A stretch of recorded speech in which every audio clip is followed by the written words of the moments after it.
received a similar brief over a year ago. I need to get an update as well. And, I'm concerned about anything that might threaten the health and well-being of, our pilots. And so my view of it is that we have something that we need to know the answer to. The American public deserve to know as much as possible about it. And we shouldn't allow the stigma associated with the term UFO to keep us from trying to answer that question. We've got a lot of those pilots that fly out of Oceana, fly out of Hampton Roads.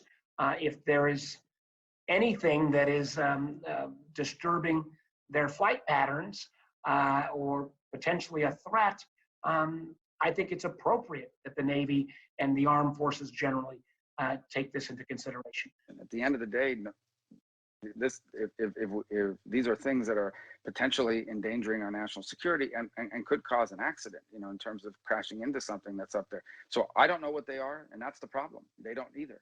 So we need to have an answer to it, and the American public deserves to know. But in terms of the specifics, that remains classified. I'm the vice chairman of the Intelligence Committee. Obviously, I'm not going to talk about classified information, but I think it's appropriate that the Pentagon keeps Senator Rubio and I and other members of the committee informed.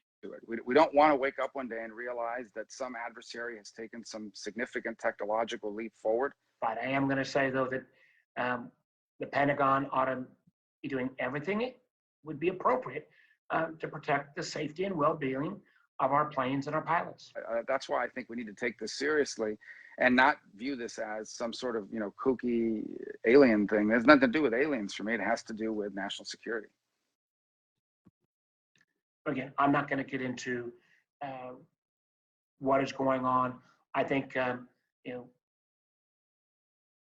as a leader of the Intelligence Committee, I think it's appropriate that we stay informed. But part of my challenge is to be brief with classified information is to keep that classified.